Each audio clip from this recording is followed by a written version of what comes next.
deep beneath the ocean's surface. There's a whale calling out, but no one ever answers. For over 30 years, it's sung a song no other whale understands, at a frequency no other whale uses. Scientists call it the 52 Hz whale. But to many, it's become a symbol of isolation, persistence, and something deeply human. In 1989, a team of U.S. Navy engineers monitoring hydrophones underwater microphones used during the Cold War to track Soviet submarines picked up something strange. It wasn't mechanical, it wasn't seismic, and it wasn't part of any known whale call pattern. It was a whale song, but the frequency? 52 Hz. Far higher than the typical calls of blue whales, 10 to 39 Hz, or fin whales, 20 Hz. No other whale is known to sing at that pitch. And yet, this voice-clear, rhythmic, and undeniably alive drifted across the Pacific. Alone. At first, scientists assumed it was a glitch. Maybe overlapping calls, maybe even sonar interference. But then, the song came back, and not just once.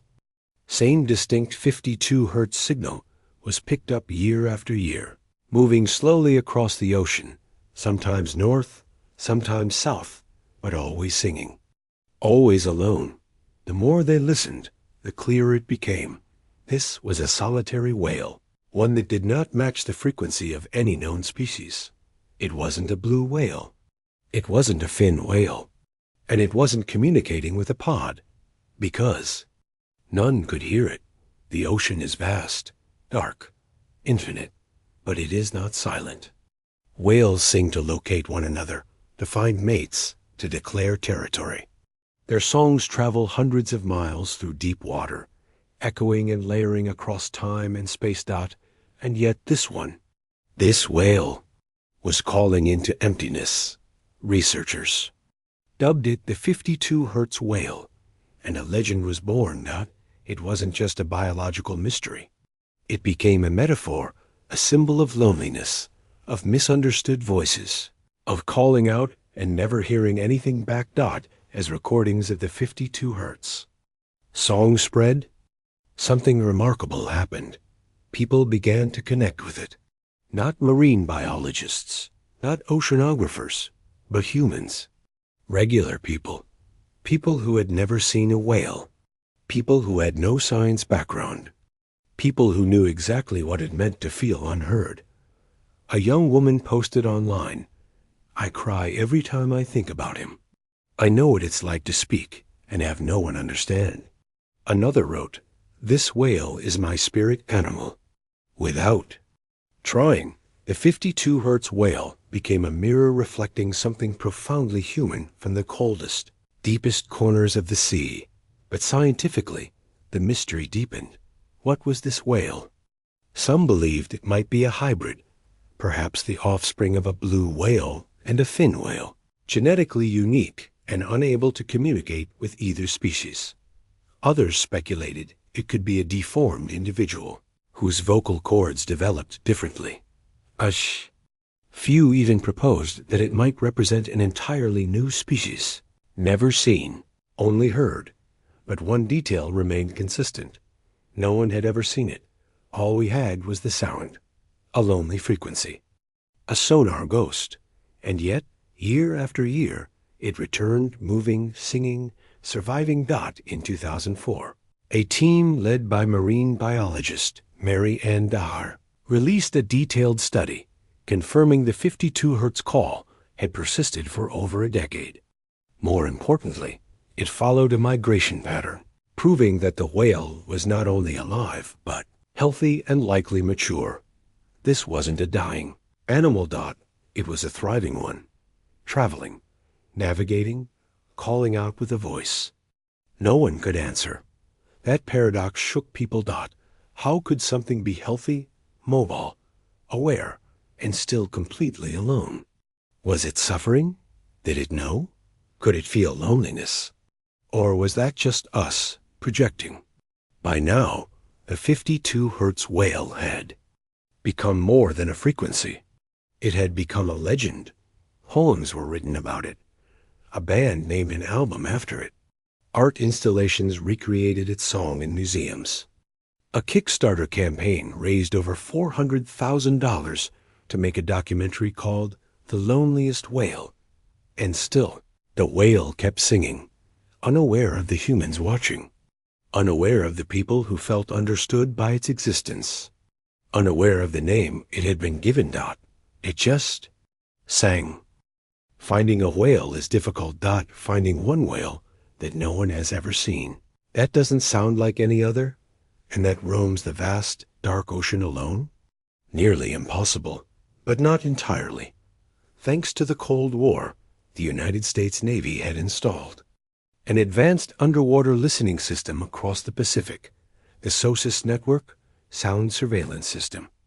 Originally used to track Soviet submarines, this network of hydrophones became a secret treasure trove for marine biologists after the Cold War ended. And that's how the 52 Hertz whale was discovered, not by someone looking for whales, but by someone looking for silence and hearing something unexpected. The whale's call was unmistakable. Short pulses, repeating sequences, a strange, almost melancholy rhythm. But most of all, that unmatched 52 Hertz pitch. Between 1992 and 2004, scientists tracked its movements. Each year, the whale migrated through a similar corridor in the North Pacific. Sometimes it went as far south as California. Other times, it veered near the Aleutian Islands or deep toward the Kamchatka Peninsula. Always alone. Always unheard. But still, it survived. And that was shocking. Most whales rely on social communication to survive.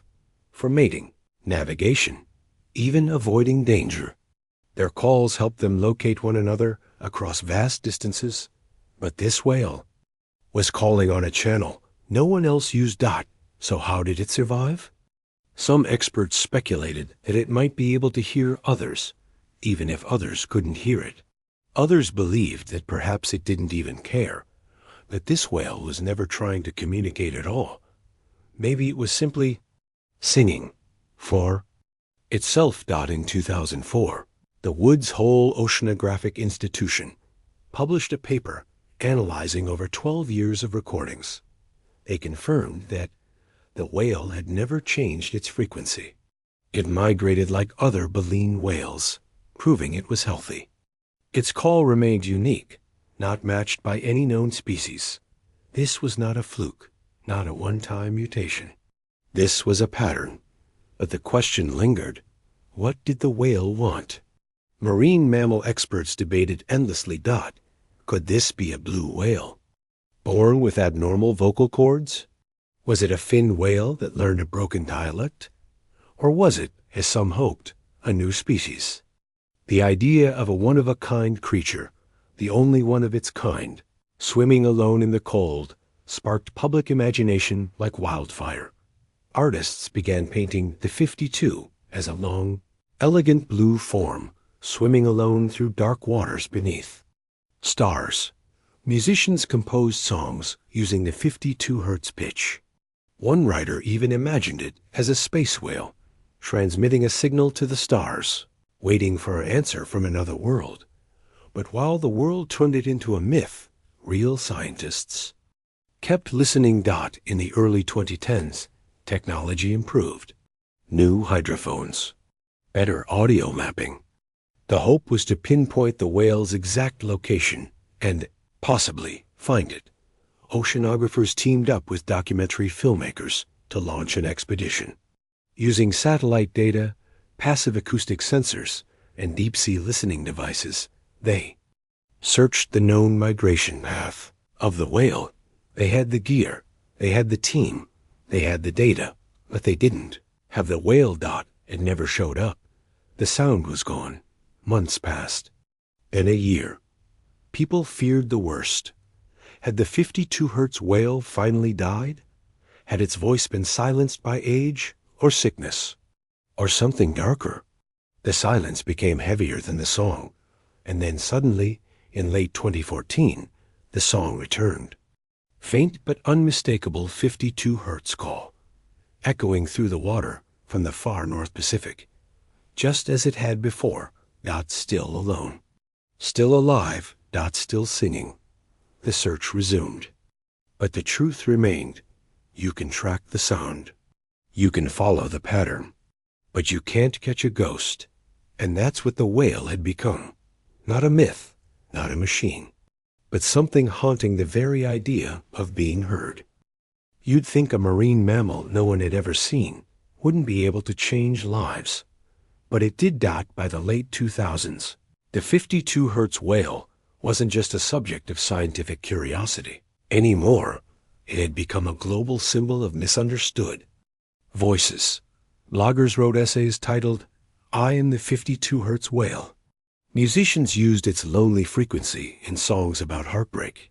Poets called it the sound of solitude in the deep. Without trying, this mysterious whale had reached millions of people who had never even seen the ocean. It didn't take long for Hollywood to notice Dot in 2011. A Kickstarter campaign titled "The Loneliest Whale" exploded in popularity. Its goal? Fund a full documentary to track and possibly find the 52 hertz whale. The campaign raised over $400,000, backed by over 3,000 people, and eventually attracted the attention of Leonardo DiCaprio, who became an executive producer. Why would so many people give money to chase a sound? Because they weren't just chasing a whale. They were chasing connection. In interviews, backers explained their donations. A teenager who had just come out as gay said, "I know what it's like to feel like you're speaking a language no one understands." A woman grieving the death of her husband said, "The whale reminds me that sometimes you keep going, even when no one answers." A retired Navy sonar tech simply wrote, "I heard that whale in the 90s. I've never stopped thinking about it." Somewhere along the way, the science had become personal. The 52 hertz whale became a stand-in for anyone who ever felt out of sync, out of place, or unheard. And it wasn't just anecdotal. Psychologists began referencing the whale in therapy, using it to talk to patients who struggled with feeling isolated. Teachers used the whale's story in classrooms to talk about communication and empathy. Even in literature, the term 52 hertz quietly began to appear as a metaphor for loneliness, a code name for the invisible ache we all feel at times. But as the legend grew, so did the mystery. Some skeptics warned that humans were projecting too much onto something we didn't understand. This whale isn't lonely. One marine biologist wrote, "It doesn't think in poems. It's not crying. It's just different."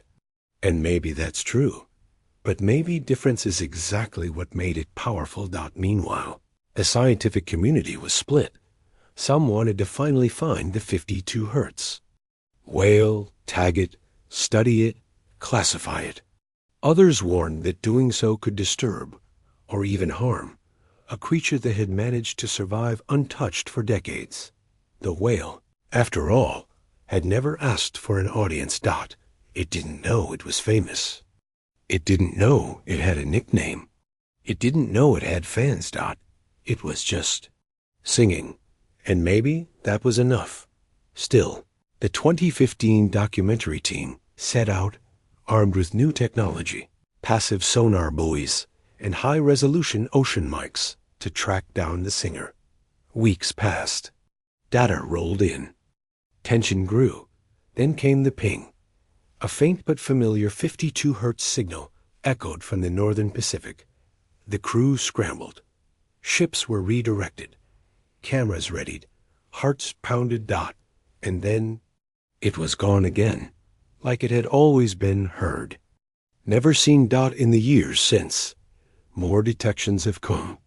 Sporadic, mysterious, fleeting, but the whale remains unseen.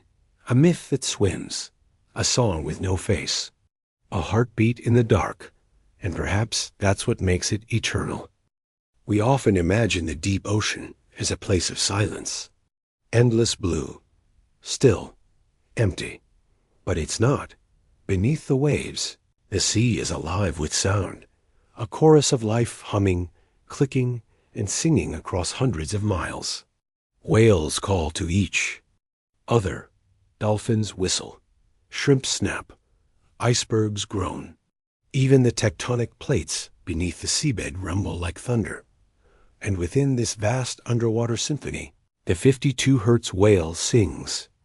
Out of tune. Sound is survival in the sea. Whales use it for everything: navigation, feeding, finding a mate, and avoiding danger. Their voices are long, drawn-out, low-frequency calls that travel farther underwater than any human-made signal. It's how one whale can speak to another from hundreds of kilometers away. So when one whale sings at a frequency no one else responds to, it's not just an oddity, it's a risk. And yet, for over 3 decades, the 52 Hertz whale has sung its strange, high-pitched song and lived. The idea that this whale might be completely isolated raises one of the most haunting questions in modern marine biology. Can whales feel loneliness? We know that whales form families, clans, and even cultures.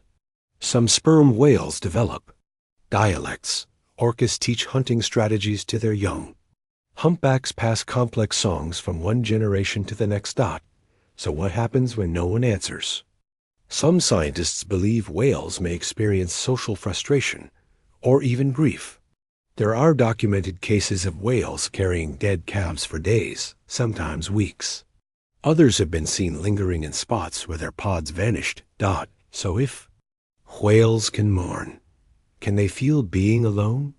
It's tempting to say yes, especially for those of us who project human emotions onto animals. But others argue that we shouldn't anthropomorphize too much. Maybe the 52 Hertz whale doesn't know it's different. Maybe it hears the deep rumble of the ocean and thinks it's part of the song. Maybe it doesn't need to be heard, only to speak. That's the paradox. We don't know if this whale is lonely, but we do know that we are, and we hear ourselves in its song. In 2012, a new theory emerged. A group of researchers proposed that the whale might not be as alone as we think. They suggested it could have once been part of a group, a pod that either died off or never understood its strange voice. Maybe it was rejected, maybe it left, or maybe it simply never stopped calling. Just in case, others speculated the opposite, that its unique frequency might actually help it, because human-made noise in the oceans has increased so much. Ship engines, sonar, oil drills, some whale calls get drowned out. But 52? That frequency is so high, it cuts through the chaos. In a world where everything is getting louder, this whale may be the only voice still clearly heard. If that's true, the 52 Hertz whale might not be a mistake. It might be the first of its kind. A whale not broken, but evolved. A voice not lost, but ahead of its time. And still, the ocean remains unforgiving. Sound doesn't just carry through water. It bounces. It distorts. It vanishes. Sometimes a whale's call travels for hundreds of miles. Other times it fades just meters away. No one truly knows how many voices go unheard beneath the surface, or how many strange frequencies are never picked up by our machines. So maybe there are others. Other outliers. Other broken chords. Other voices calling into the deep, hoping someone, anyone, is listening. And maybe we listen, not because we can answer, but because we know the feeling of shouting into the void, the ache of being misunderstood, the hope that somehow, somewhere, someone might hear. U.S. In the end, this story was never just about a whale. It was about us. For decades, we've tracked a sound echoing through the deepest parts of the ocean, not because it posed a threat or revealed new technology, but because something about it felt familiar. A lone voice, a steady rhythm, a call with no reply, and we listened. Because in that strange, high-frequency signal, We recognized ourselves. The 52 hertz whale has never asked for attention. It doesn't know it's become a legend. It doesn't know people cry when they hear its song. It doesn't know it inspired a best-selling novel, multiple documentaries, fan art from children across the world, a Tokyo cafe named after it, and even a tattoo movement. 52 hertz, etched on wrists, chests, ribs. This creature, never seen by human eyes, has left an emotional footprint larger than many of us ever will. And it did so by simply being. But why does it affect us so deeply? Why does this whale, not the biggest, not the rarest, not the most endangered, capture the human imagination more than almost any other marine animal? Because it reminds us of our own frequency, of those parts of ourselves we keep quiet, of the days we feel unheard, of the times we keep going, even when no one seems to notice. The 52 hertz whale isn't just a biological anomaly. It's an anthem. Reminder that even when we feel alone, even when we speak and no one seems to respond, we are still alive, still singing, still here. Many of us wait our entire lives for someone to hear us, to speak our language, to echo us back. But what if the real power lies in singing anyway? There's a quote often shared in tribute to this whale. No one's sure who said it first, but it's always tied to 52 hertz. To the one who sings in a voice no one answers. Keep singing. Someone is listening, even if they don't speak your frequency. In 2021, the documentary The Loneliest Whale was finally released. It followed the journey of a crew trying to find 52. They never definitively saw the whale, but they did hear it. Again, and for many viewers, that was enough. Proof it's still out there. Proof that being unheard doesn't mean being unseen. Proof that survival and solitude can coexist. So maybe the 52 hertz whale was never lonely. Maybe that's something we projected. Maybe it was simply doing what it was born to do, without needing recognition or resonance. And maybe, just maybe, that's the real lesson. Final thoughts. You may feel alone. You may feel different. You may speak a language no one understands. But like the whale, you matter, because your voice is your existence. So sing, even if no one answers. Especially then. Even if no one sings back, sing anyway. The 52 hertz whale reminds us that being different doesn't mean being broken. Have you ever felt like the only voice on your frequency? Drop a comment, and if stories like this move you, hit subscribe. There's more beneath the surface.